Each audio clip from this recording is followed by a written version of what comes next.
All right, so, wow, thank you so much for coming, guys. This is great. Let me just turn this down here.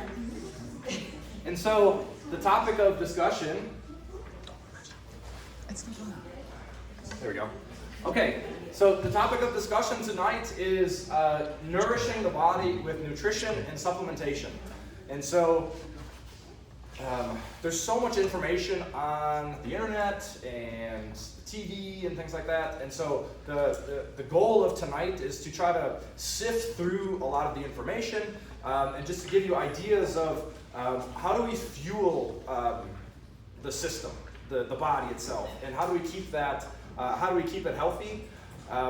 The theme is longevity and anti-inflammatory, anti-aging, and the whole goal is to just to help the community thrive in health, and that's the whole goal of what we're trying to accomplish here. So for the new faces in here, Dr. Tony Megna, Director of Fitness and Wellness here. I've been here about 2 years, and it's just been fantastic, and so very happy with the direction of where we're taking this facility, fitness and wellness, and so we're combining movement and health into a complete system of what we're trying to teach everybody here. The staff is fantastic. I couldn't do this without the staff, and so. But let's, without further ado, let's get started here. So, so we are talking about diet, and so everybody is on a diet. These are the foods that we consume on a daily basis, and so diet the kinds of food that a person, animal, or community habitually eats. So these are the things that we're putting in the system. And the body and the central nervous system is like a battery. It runs on electromagnetism, and so all of your cells are breaking down all of your food and producing electricity, bioelectricity. And this is what fuels your brain and your nervous system. And exercise and nutrition is kind of a spark plug to get this going. So the balance, come on in. Oh yeah. So balance is the key from a nutritional standpoint, and equilibrium in all of your systems as a body whole is the goal. And when I talk about body systems, the goal of nutrition is to power the body. So number one listed is the central nervous system. This is your brain, this is your spine, this is how we move around. But we also have our circulatory system, our lymphatic system, skeletal and muscle. So the circulatory system, this is your heart, your veins, this is the plumbing, if you will. The lymphatic system, I like to describe it as your filtration system. And so if you look at a fish tank, if the fish tank is green, that's a dirty fish tank. And so your lymphatic system it runs right alongside your circulatory system, and it collects waste. And the food that we eat is what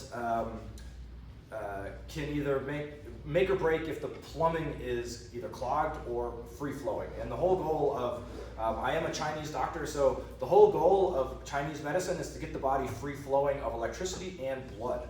And that's when we talk about flow. Of course, we have the skeletal system, which has blood in it. Marrow is full of blood, and so the blood nourishes the bone. And so when we talk about arthritis and osteoporosis, diet has a direct influence on the skeletal system. And of course, the muscular system, we'll get a little bit further into each one of these. And so when we look at aches and pains and health overall, we have to take an assessment of what layer is this, is there disharmony, and that's what we're looking for. And so, but at all times, this is, these are the systems that are keeping you alive. And so the whole goal of health and movement and nutrition is to make sure that all systems are operational. And so earlier I said that the body is electromagnetic. And so this is a picture of your electromagnetic field before and after exercise. And so when your nervous system is, I guess, dormant, there's no excitation. And so the exercise and movement, it gets your heart rate up, it gets your blood flowing, and it gets you to resonate electricity. And this is what when we talk about fueling the body, to give your body a charge. And this is the whole goal of movement and health.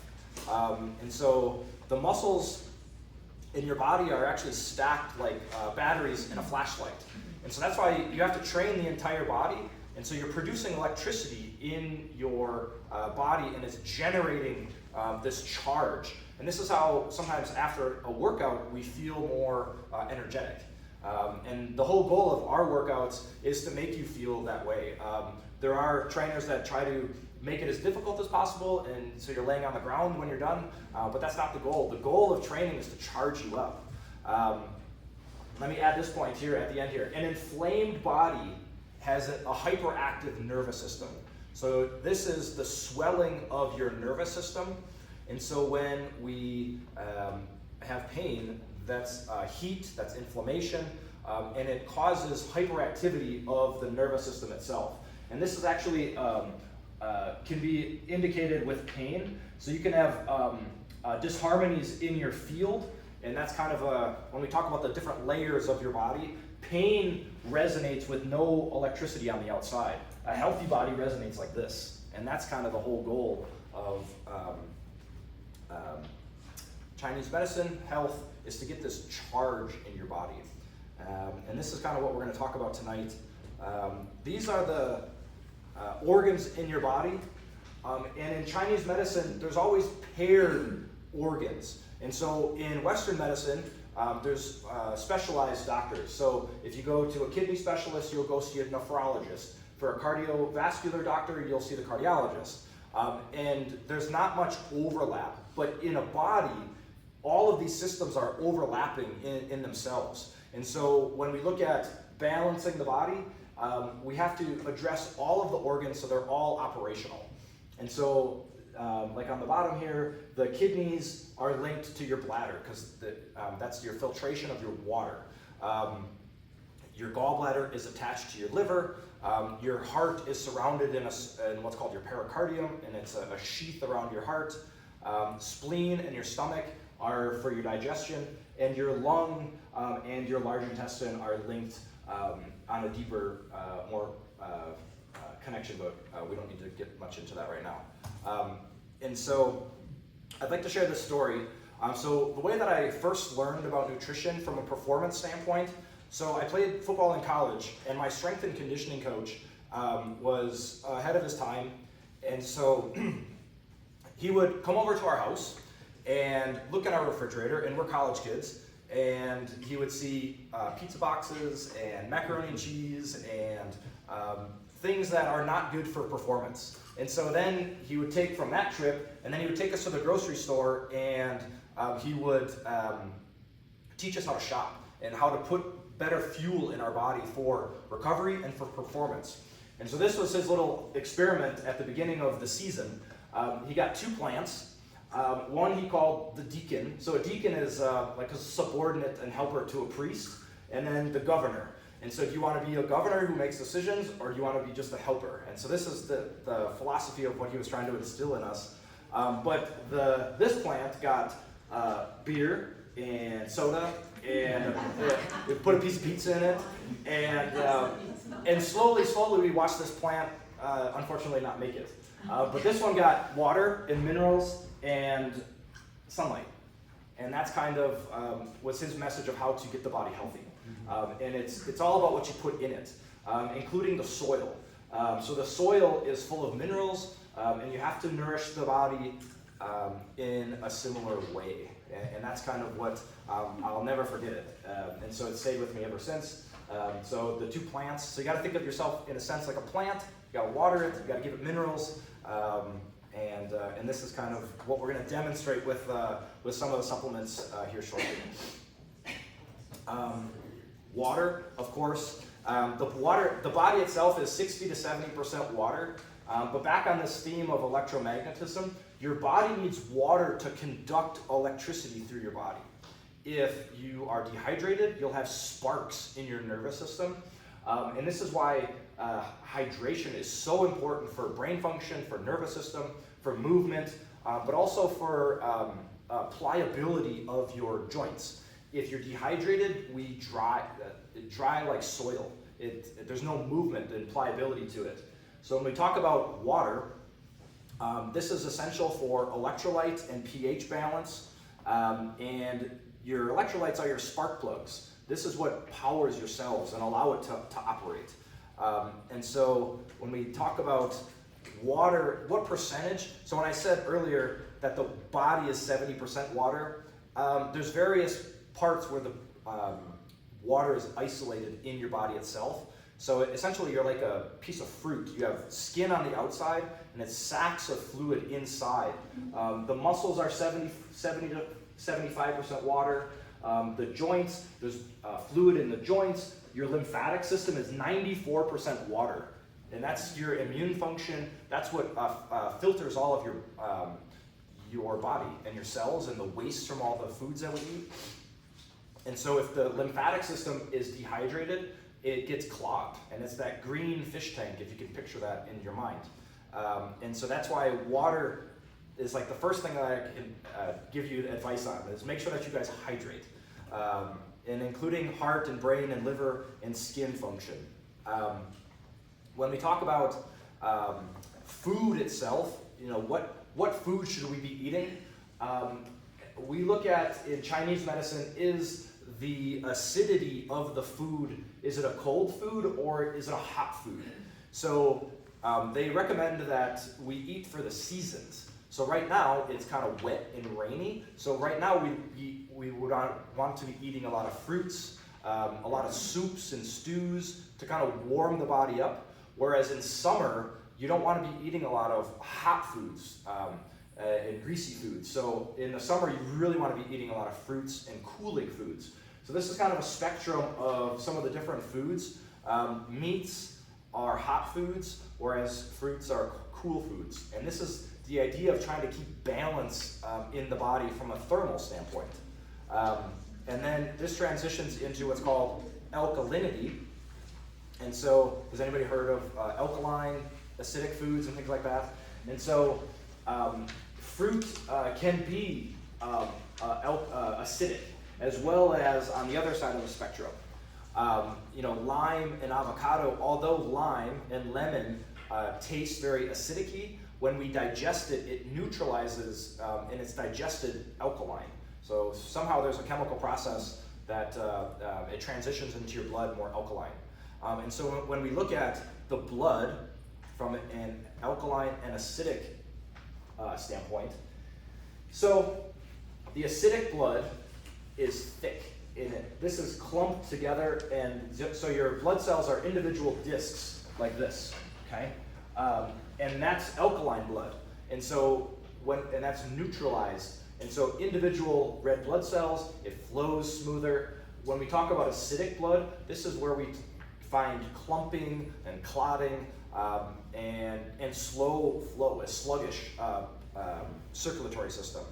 And the foods that can influence acidity in your blood: meat, sugar, white bread, soft drinks, alcohol, cigarettes, prescription drugs, and processed foods can all influence the viscosity and the thickness of the blood itself. And so the goal is to keep balance and to try to be more alkaline in your blood, not alkaline in your stomach. You actually want a more acidic stomach to help with your digestion. Not necessarily high acidity, but the acidity in your stomach is what digests your food. But acidity in your blood is clumping like this. So you have to put foods in your body that are digested more alkaline, okay? So I always get this question: how much food do we need to eat? So if you come and take it in body with us, it'll give you this calorie range of how many calories does it take to fuel your body on a daily basis. And we'll get into a little bit about timing of foods and things like that. And so you can be either sedentary or you're active. So I always say that you should eat in accordance to what you're doing throughout the day. If you're running a marathon and you're training consistently 7 days a week, you're going to need more fuel than you would if you're not as active, if you will. And so this is just kind of a general range of the daily requirements of how many calories you need in your body. And it's even more if you're an athlete for performance. Hey guys. And this is, I think sometimes people don't eat enough food, which is kind of a paradox. If I need to lose weight, I'm going to be in a calorie deficit. But if you're in a drastic calorie deficit, sure, you'll lose weight, but you'll also lose muscle composition, and you'll start to kind of wither away, I guess, if you will. And so you have to make sure that you're fueling the body to maintain at least what you have, and then you use the stimulus and additional nutrition to kind of get the body where you want it to be. So we're going to get a little bit into minerals and the vitamins and things like that. So keeping the body nourished. So this is a quote by Dr. Joel Wallach, who is huge on prevention of disease from a keeping the body nourished standpoint. So there's a book called the Merck Manual. It's about this thick when I was in graduate school, and it has every disease in it from a Western standpoint. And the first chapter is about mineral deficiencies and diseases caused by mineral deficiencies. But in Western medicine, unfortunately, we skip over that chapter, and sometimes we don't talk about mineralizing the body from a prevention standpoint. And sometimes I think we rely a little bit too much on, a lot of people go to the hospital and it's too late, and you have to intervene right then and there. Whereas from a prevention standpoint, this should be an ongoing process, your health and your wellness. And so there are 60 minerals that the body needs to operate. There's 16 vitamins, 12 amino acids, and 3 fatty acids that the body needs to survive, much less to thrive. And so this put the odds in your favor to live as long as possible with the highest possible quality of life. You must get these nutrients every day and give your body what it genetically needs, and it can do amazing things. And so again, back to fueling the system. When we talk about should I take vitamin C, vitamin E, zinc, and things like that, you kind of have to take all of them. And so that's kind of, and so when we talk about how do we do that, the supplements that we're going to go over today, we're going to teach you how to consolidate all of that to keep the body nourished. Okay, and so these are, I don't know if on your PowerPoint you can see that, but 90 essential nutrients. These are the 60 minerals. A lot of them are trace minerals that you wouldn't necessarily think about, but it's actually the trace minerals from the soil and so a vegetable gets its minerals because it's absorbed from the soil. Unfortunately, we have farmed over our soil and our topsoil, so our soil has become deficient, and so therefore our food has become deficient. And so this is why I feel that it's essential to supplement at least the bare minimum of this to keep the body nourished for longevity. Because otherwise you're running on fumes, and the body will start to eat away at itself. And speaking of eating away at itself, so I think when we talk about intermittent fasting and not eating enough, if you're not getting enough protein, this is essentially what makes up your muscles is protein. But also don't forget that the muscle itself is 70% water. So the protein is the sac that holds the water in place. But protein is essential for developing and repairing bone, muscle, skin. And so after a training session, protein should be an essential nutrient on the back end of your training session. And proteins are made up of amino acids. So there's 20 essential amino acids, 11 non-essential. And so these are just chains of proteins that are pieced together. And so when you eat a quality steak, this is a complete protein versus a Slim Jim. So I'm from Wisconsin. Those are big at the gas stations up in Wisconsin. So a Slim Jim is like processed meat. Technically, a Slim Jim is keto. It'll keep you in ketosis, but it's processed, it's full of nitrates, and it's extremely inflammatory. And so, again, you get what you pay for. So the quality is very important when we talk about protein and food and things like that. So I recommend that you have to find your protein source. I prefer steak and red meat. My wife prefers chicken and salmon, and I like salmon too, and I eat all of that as well. But you have to find your rhythm and your sequence of what you want to put in your day-to-day diet, and this is how and you have to do it consistently, and it's an ongoing process. Second is carbohydrates. So this should be on your plate, and when you make a complete meal, you should have protein, carbs, and a fat in a complete meal. And so that all of your food is really, when it's derived in your body, it's derived into sugar in your body. And that's derived into energy, and that's how we generate electricity in the body. So there's two types of sugar. So there's glucose, that is the most common, fructose, which is fruit sugar, which is different than like a packet of sugar, and like candy bar sugar and milk sugar and things like that. And so there are differences. Your body typically knows what to do with a fruit sugar compared to a candy bar sugar. And so the fruit sugar isn't as inflammatory as a candy bar. And that's how a lot of what we're discussing is inflammation management mode, okay? And then the third is fats. This is an optimal energy source. Your brain is basically a piece of fat, encased in skull, encased in water, with wires running through it, and it's full of electricity. And the fat is what is insulating the electricity in your body. And so you have to have a good fat source to nourish the body. Recently there's been a controversy of supplementing fish oils because there might be mercury in the fish oils. Has anybody heard that? Mm-hmm. Yeah. And so that's like they're big on don't take a fish oil.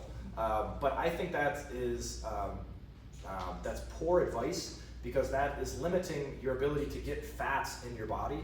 It's all about how it's processed. And so the supplement line that we hold here in this facility, it's cold pressed and it's processed. There's no fish really in the world right anymore that you won't have mercury in. So any piece of salmon, you're going to have mercury in it.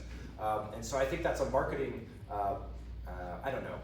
I just don't agree with. You can, if you find a good source of fish oil, this is a really beneficial thing for your nervous system, for aches and pains, for your gut. If you supplement with a fish oil and you have ulcers or acid reflux, the fish oil can help to actually recoat the stomach. And so that's a really unique thing about a fish oil supplement. So, and don't forget, again, the brain is a piece of, it's full of cholesterol and fat. And so you need these healthy fats, and that's what we'll go a little bit into this. How do we read a food label? And so you have your calories at the top. This is another thing that our coach took us through, is what does this even mean? You know, all of this information. And so you start at the top, serving size, because sometimes it's deceptive how many servings are in a package of something. So you got to take that into consideration. When it says limit these nutrients, total fat, cholesterol, and sodium, it depends on what kind of fat it is. Is it a fat from an avocado or fat from a piece of salmon, or is it fat from again, I always go back to the candy bar because that's not a very good fat, but there is fat that is beneficial. Cholesterol as well. If you take in a lot of cholesterol, your cholesterol may go up. Same thing with sodium. If it's processed sodium, that will raise your blood pressure. But if it's natural, oh yeah, come on in. Or scoot around the back, that's fine. I am a proponent that your body does need salt, but it has to be either pink sea salt or real salt. Why? Because it's full of minerals. That's the unique thing about salt, is it's full of magnesium, potassium, calcium, and if you have a good source of salt, this is also something to help nourish the body and prevent cramping, restless legs, a whole number of things. And so all of these Gatorades that are full of electrolytes, If you just take water and put pink sea salt in it, that is probably, it's better for you than a Gatorade because there's no dye and there's no inflammatory process, aspects of the drink. And so that is also something to consider. And then on the bottom here of a food label, usually you'll have vitamins and minerals that are in it. And then this is your daily percent value. So in this, whatever food this is, 20% of your calcium. So that's maybe the American Heart Association comes up with daily recommendations of how much food we need. So that's like 20% of the calcium that you need for the day. And so if you start to write all this down, you'll find disharmonies and overabundance of certain things. And when we go get health checkups now, we do a lot of blood work. We can gather data on where the deficiencies are in the body. And then the whole goal of supplementation is to fill in the gaps. And so when we get into the top supplement recommendations, these are some of them. And so if we want to take maybe, does anybody need a drink or something like that to kind of keep going? So we wanted to go through a demonstration of how to put some of these together, and we'll go through that. And so at any time, please feel free to, we have the shakes and things like that available for you, and then we'll reset and we'll demo this here shortly. So there's just a few things I just want to give a little bullet point on 10 different supplements. And so these are the top 10 things that I recommend. Number one is a multivitamin with humic acid. And so earlier I was talking about the soil. This is the trace mineral material in soil that they've derived and put it in a multivitamin. And so you get what you pay for. And so when we talk, the multivitamins that we sell here and we recommend have that trace mineral. And what that does is it allows for maximum absorbability. And so a lot of, and we'll get into the, we'll go here actually. So here's the multivitamins. And so is your multivitamin synthetic or is it organic? And so a lot of mass-produced multivitamins are synthetically made and they're cheaper. But don't forget that we're organic, we're alive, and so we have to put organic things in our system for your body to absorb it. And in a lot of synthetic multivitamins, if you look at the label, sometimes it's like 2,000% of what your daily recommended requirement is. And so how can they put 2,000% in? It's because they know that you're going to actually pee that out and you'll absorb the 100%. And so, but they have to put that high concentration in it. And so that's why they say that Americans have the most expensive urine because we are on all of these things, but it's a lot of them are synthetic, and it just goes right through us. So in my mind, we have to make sure that you have to have this humic acid, which they actually did a study with Alzheimer's patients. It untangles amyloid and tau fibrils in your brain. And so it keeps the brain fibers untangled. And so this is when we talk about nourishing the brain. This is one of the most important supplements in my mind. In college, I studied concussions and traumatic brain injuries, which overlapped into Alzheimer's, Parkinson's, ALS. And this was one of the things that they're really doing a lot of research on, is this humic acid to untangle the brain itself. And that's a very, very unique supplement. Tony? Yes, please. So Dr. Royce, and he's pretty simple in the paper and stuff, he was talking about with his associate that they split half the multivitamin in the morning, half later in the day. Is that worth it? Oh yeah, there's something to that. Because I recommend the capsules that we sell, the dosage is 4 capsules a day. Oh. And so I recommend actually to take either 1 or 2 with each meal. So then every meal has full spectrum nourishment in it. So again, all you're trying to do is fill in the gaps of what you're missing. If you take a multivitamin with every meal, again, it's complete. So yeah, there is something to, and a lot of these supplements, you should have the the way that a lot of experts split it up is there is a morning and a lunch and a evening regiment, and so this is what a health assessment is intended to do, to try to organize and find that rhythm of supplementation throughout the day. And I've been to practitioners where they try to sell you 20 different things. In my opinion, that's kind of a way to stack the bill, and that's why you have to consolidate all of these things and just give you the essentials. If there's more, something more pressing, then we recommend it. But it's an easy way, to have 20 different bottles and you get lost in trying to just take them on a daily basis, and that's not the goal. The goal is to simplicity is always best, and that's you'll do it longer. And so this is a capsule. This is what we sell in the refrigerator, and then what we'll demo here with the multivitamin shake is this longevity. It's a powder, and so not everybody wants to take a pill, so then we make a shake from it. Okay. Oh, so that's a good product. I thought you were doing good and bad. No. These are the two I recommend. Two vitamins I recommend. Yeah. Oh yeah. So up on top, it's the Premier Research Lab, which is full spectrum, everything that you. There's a lot of different products for, and they have the theme of Chinese medicine. So the idea is to go organ by organ to try to get everything operational. So you do 3 months heart, 3 months liver, gallbladder, 3 months kidney, and then throughout the whole year, you address every organ system in your body. And so when we talk about, can we do all of this at once? No, it's a process. Getting healthy is a process. And so these are the two companies that I recommend. Magnesium. If there's one supplement that I could be asked of, what's the most important supplement? I think most people are deficient of magnesium.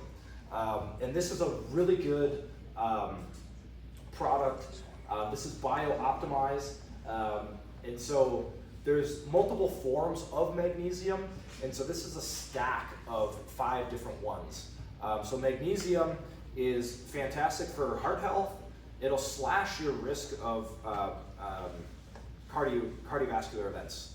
So you have to have a magnesium supplement. Supports healthy blood pressure.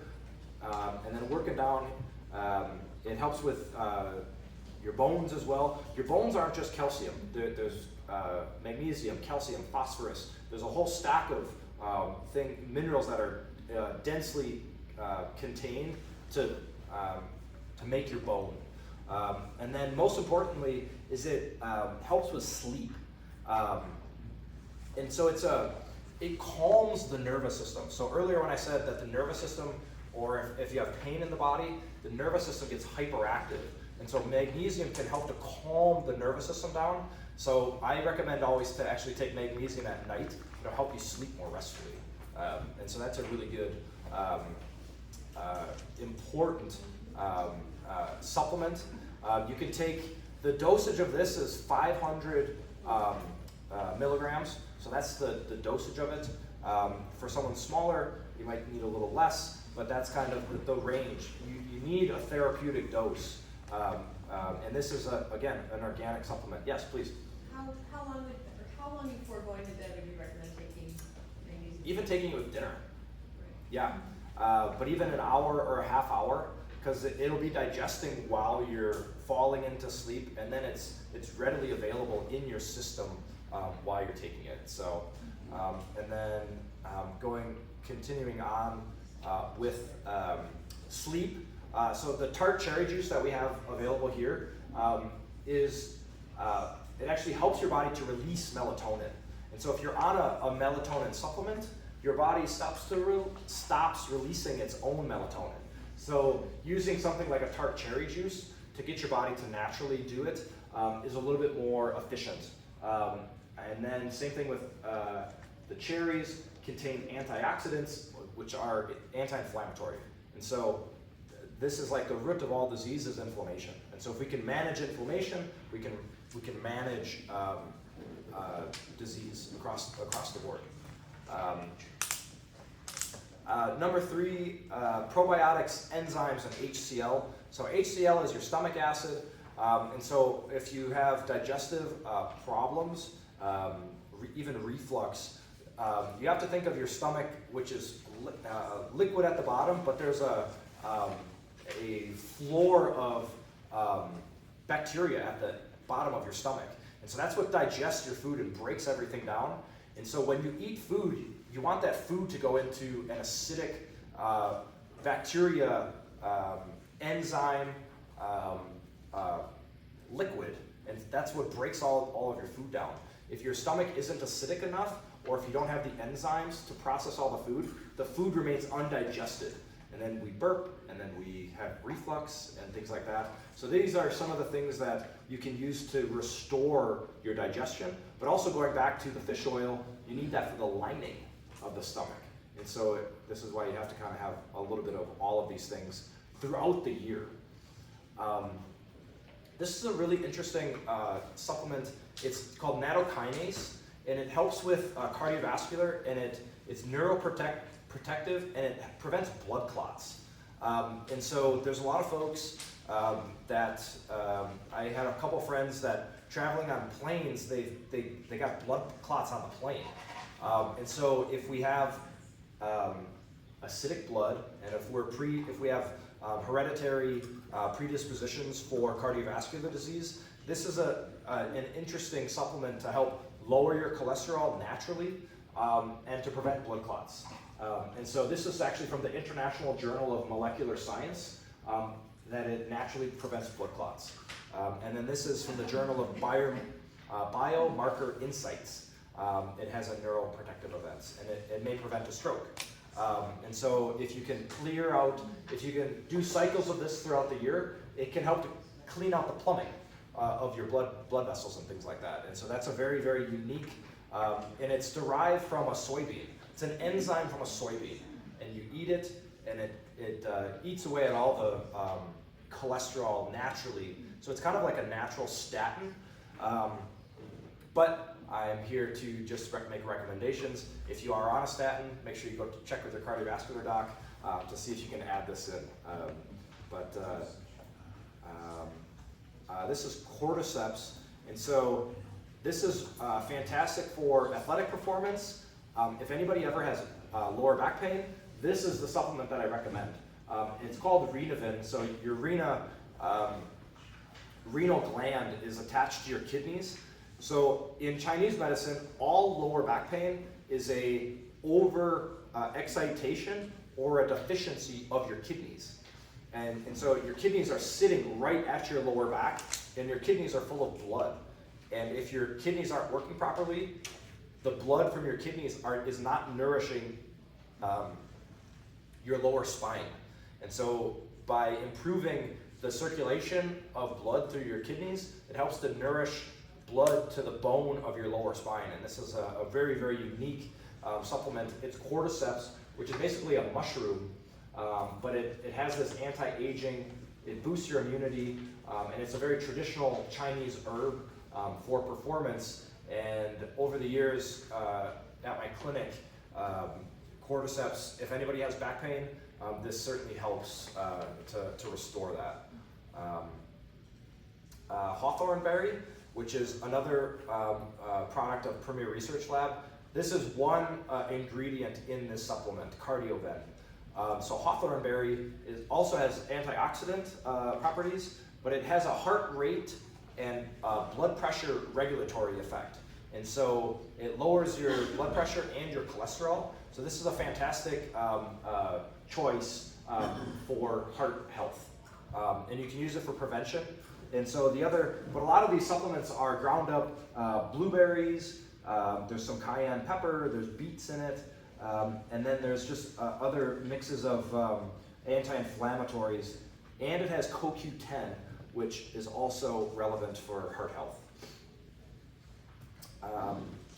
Resveratrol, and so I'm Italian and I like to drink wine, but as I get older, that's not something that I definitely start to feel it. So resveratrol is, when we talk about, is a glass of wine healthy? One. It is the idea, but even one with the alcohol, it's still inflammatory. And so they have derived and processed and taken out the fermented grapes, and they've concentrated it into this. The healthy part of wine for your heart is this supplement here. Does And it so taste it's, like wine? what's that? Does it taste like wine? No. It's earthy, I guess.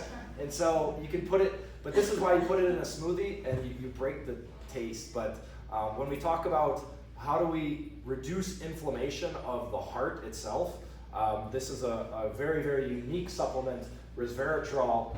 It's anti-inflammatory, it benefits the joint, and it actually aids in insulin sensitivity. So those who are pre-diabetic or type 2 diabetes that are still making insulin in their body, this can help for your body to absorb the insulin better.